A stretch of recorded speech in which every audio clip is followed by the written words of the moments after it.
Hi friends, welcome back to my channel మీతో మధు. ఈరోజు మీ ముందుకు ఒక మంచి రెసిపీ తీసుకొచ్చేసానండి. అది చింతపండు పులిహోర. చింతపండు పులిహోర ఏంటబ్బా కొత్తగా చెప్తుంది అనుకుంటున్నారా? దీంట్లో ఒక మంచి పౌడర్ యాడ్ చేస్తున్నాను. దానికి కావాల్సిన ఇంగ్రీడియంట్స్ ఇక్కడ చూపిస్తున్నాను. కొన్ని మెంతులు, ధనియాలు, అలానే 4 ఎండుమిరపకాయలు, కొంచెం నువ్వులు, కొంచెం పల్లీలు కావాలి. మీరు కారం ఎక్కువ తినాలనుకుంటే ఎండుమిరపకాయలు కొంచెం ఎక్కువ యాడ్ చేసుకోవచ్చు. సో ఫస్ట్ ఒక కడాయి తీసుకున్నాను. అది కొంచెం ప్రీహీట్ అవ్వగానే కొంచెం ఒక 1/2 టీ స్పూన్ ఆయిల్ వేస్తున్నాను. ఆయిల్ వేసేసి ఇప్పుడు మనం చెప్పిన ఇంగ్రీడియంట్స్ అన్నీ వేసుకొని దీన్ని ఫ్రై చేసుకోవాలి. షాలో ఫ్రై లాగా చేసుకోవాలి. ఒక మంచి అరోమా వస్తుంది. ఆ అరోమా వచ్చేంత వరకే వేయించుకోవాలి. ఎక్కువ వేయించుకుంటే మాడిపోతుంది. మాడిపోయినందువల్ల టేస్ట్ అనేది పోతుందన్నమాట.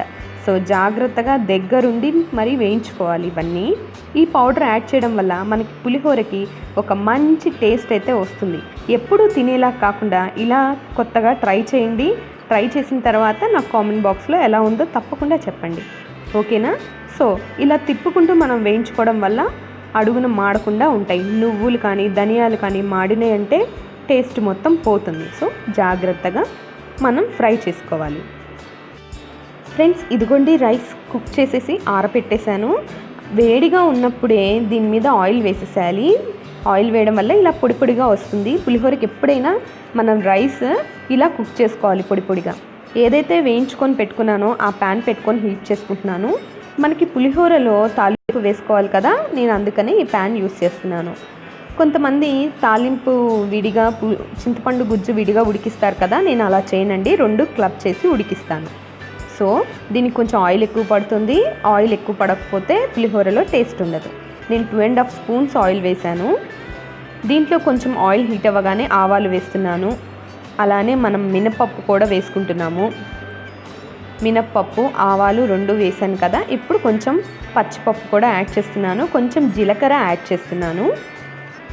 సో ఫ్రెండ్స్, ఇవన్నీ ఇంగ్రీడియంట్స్ యాడ్ చేయడం వల్ల ఒక మంచి టేస్ట్ వస్తుంది పులిహోరకైతే. దీంట్లో ఒక 2 ఎండుమిర్చి కూడా నేను యాడ్ చేస్తున్నానండి. ఎండుమిర్చి యాడ్ చేసి అలానే పులిహోరకి ఎప్పుడైనా కరివేపాకు చాలా ఇంపార్టెంట్ అండి. ఎంత ఎక్కువ వేసుకుంటే అంత మంచి టేస్ట్ వస్తుంది. ఈ కరివేపాకు కొంచెం నేను రైస్ మీద కూడా వేసాను అనమాట, పచ్చిది. చాలా టేస్ట్ ఇస్తుంది అలా వేయడం వల్ల. 2 ఎండుమిర్చి నేను మధ్యలో కట్ చేసుకొని వేసుకున్నాను, తుంచేసుకొని. సో ఇవన్నీ మనం బాగా వేగించుకుంటూ ఉండాలి. ఇక్కడ ఏంటంటే ఇంగువ ఈజ్ ద మెయిన్ ఇంగ్రీడియంట్ అనమాట. దీంట్లో చాలా కమ్మటి వాసనని ఇస్తుంది, అలానే మంచి డైజెషన్ కూడా. ఈ ఇంగుని నేను ఇందులో యాడ్ చేయలేదు, చింతపండు గుజ్జు వేసినప్పుడు యాడ్ చేశాను అనమాట. నేను ఒక 6 మిరపకాయల్ని ఇలా మధ్యలో చీల్చుకొని వేయించుకుంటున్నాను.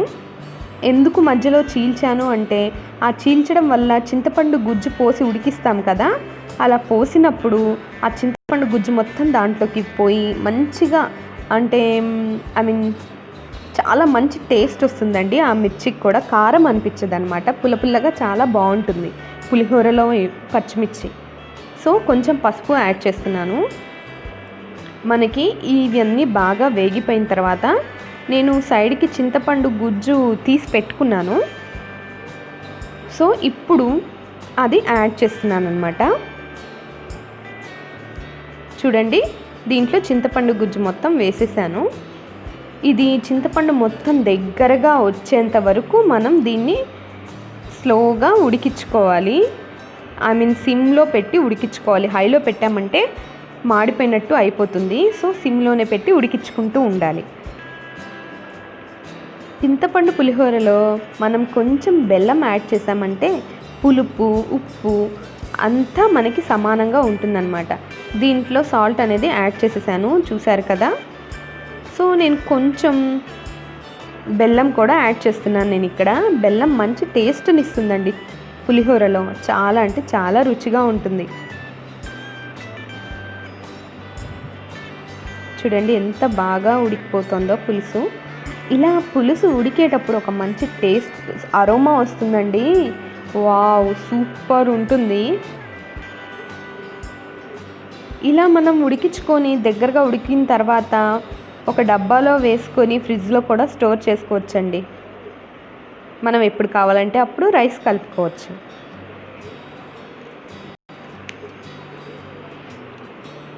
చూసారు కదా, బెల్లం వేసేసాను. నేను యాక్చువల్లీ ఇంగువ తిరగమాతలోనే వెయ్యాలి, లేకపోతే నేను అక్కడ మర్చిపోయాను అనమాట. సో చూడండి, ఇక్కడ యాడ్ చేశాను ఇంగువ.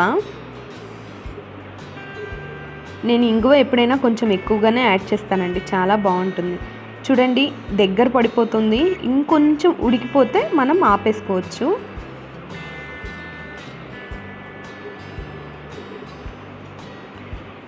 చాలా దగ్గరగా ఉడుకుతోంది కదా, ఇంకొంచెం ఉడకాలి. చూడండి, అయిపోయింది. నేను స్టవ్ ఆఫ్ చేసేసాను. ఇంత దగ్గరగా అవ్వాలన్నమాట, ఎందుకంటే దాంట్లో వాటర్లో మొత్తం ఆ వాటర్ అంతా ఎవాపరేట్ అయిపోవాలి. సో ఫస్ట్ మనం పౌడర్ చేసి పెట్టుకున్నాం కదా, ఆ పౌడర్ని ఈ రైస్లో వేసేసి కలిపేస్తున్నాను. చూడండి, ఇలా నీట్గా మనం కలుపుకోవాలి. పులిహోర కలిపేటప్పుడు కూడా చాలా ఇంపార్టెంట్ అండి. కొంతమంది ఇలా అన్నాన్ని నలిపేస్తారు, పిసికేస్తారనమాట. అలా చేయకూడదు. చూడండి, నేను ఇక్కడ ఎలా కలుపుతున్నానో ఇలా మొత్తం అంటనట్టు కలపాలి. అప్పుడు మెతుకు అనేది విరగకుండా ఉంటుంది, ముద్దగా రాకుండా ఉంటుంది రైస్. పులిహోరకి ఎప్పుడైనా అన్నం ఇలా ఇంత పొడి పొడిగా ఉండాలన్నమాట. ఇలా కలిపేసాం కదా, సో ఇందులోకి మనం చింతపండు గుజ్జును కూడా యాడ్ చేసుకున్నాం, పులుసుని. చూడండి, పులుసు వేసిన తర్వాత కూడా ఇలానే కలుపుకోవాలి, అన్నాన్ని నలపకూడదు. ఇలా కలపడం వల్ల చాలా టేస్ట్ వస్తుంది. మన చింతపండు పులిహోర రెడీ అయిపోయిందండి. యమ్మీ యమ్మీగా ఉంటుంది. మధ్యలో మనం టేస్ట్ చేసుకోవచ్చు. ఇలా కలిపిన తర్వాత ఉప్పు సరిపోయిందో లేదో అన్నీ చూసుకోవచ్చు అనమాట. ఒకవేళ మీకు పులుపు సరిపోలేదు అంటే ఇంకొంచెం చింతపండుని ఉడకపెట్టేసి మళ్ళీ ఇందులోకి యాడ్ చేసుకోవచ్చు. చూడండి, నేను ఇక్కడ టేస్ట్ చేస్తున్నాను అనమాట. ఉప్పు అన్నీ బాగా సరిపోయినాయి. చూడండి, ఎంత యమ్మీగా బాగా రెడీ అయిపోయిందో పులిహోర. చాలా అంటే చాలా టేస్టీగా వచ్చిందండి. ఫ్రెండ్స్, ఐ హోప్ ఈ వీడియో మీ అందరికీ నచ్చింది అనుకుంటున్నాను. నచ్చితే కనుక ఒక లైక్ చేయండి, షేర్ చేయండి, సబ్స్క్రైబ్ చేయండి. తప్పకుండా ఈ రెసిపీ ట్రై చేసి కామెంట్ బాక్స్లో ఎవరైనా నా ఛానల్ని కొత్తగా చూస్తున్నట్లయితే సబ్స్క్రైబ్ చేసుకొని బెల్ ఐకాన్లో ఆల్ అనే ఆప్షన్ని క్లిక్ చేయండి.